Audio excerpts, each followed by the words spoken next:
కార్యకర్తలను ఆదుకునేందుకు సీఎం చంద్రబాబు నాయుడు గారు నారా లోకేష్ గారి ఆధ్వర్యంలో తెలుగుదేశం పార్టీ ఎప్పుడు ముందుంటుందని కార్యకర్తలే పార్టీకి ప్రాణమని కొవ్వూరు ఎమ్మెల్యే వేమిరెడ్డి ప్రశాంత్ రెడ్డి అన్నారు. పడుగుపాడులో సొసైటీల చైర్మన్ల ప్రమాణ స్వీకారం కార్యక్రమంలో పాల్గొని బాధిత కుటుంబానికి పార్టీ తరపున 5 లక్షల చెక్కును అందించారు. వివరాల మేరకు జమ్మిపాలెంకు చెందిన మల్లపాటి సుధీర్ తెలుగుదేశం పార్టీ కార్యకర్త 100తో పార్టీ సభ్యత్వం తీసుకున్నారు. ఆయనకు భార్య, 3 పిల్లలు ఉన్నారు. పార్టీని ప్రజల్లోకి తీసుకెళ్లేందుకు కష్టపడి పనిచేశారు. అయితే 3 నెలల కిందట రోడ్డు ప్రమాదంలో సుధీర్ మృత్యువాత పడ్డారు. దాంతో ఆ కుటుంబానికి పెద్ద దిక్కు లేకుండా పోయింది. దీనిపై వెంటనే స్పందించిన మండల పార్టీ నాయకులు విషయాన్ని పార్టీ అధిష్టానం దృష్టికి తీసుకెళ్లారు.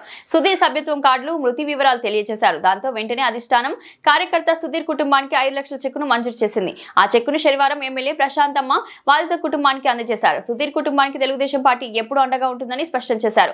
కార్యకర్తల సంక్షేమం కోసం పనిచేస్తున్న సీఎం చంద్రబాబుకు, మంత్రి నారా లోకేష్ కు ఎమ్మెల్యే ప్రశాంతమ్మ ప్రత్యేక కృతజ్ఞతలు తెలియజేశారు. అలాగే ఎంపీ వేమిరెడ్డి ప్రభాకర్ రెడ్డి గారి సహాయ సహకారాలతో PVR ఫౌండేషన్ ఆధ్వర్యంలో సుధీర్ కుటుంబానికి తగిన సహాయ సహకారాలు అందిస్తామని ఆమె వెల్లడించారు.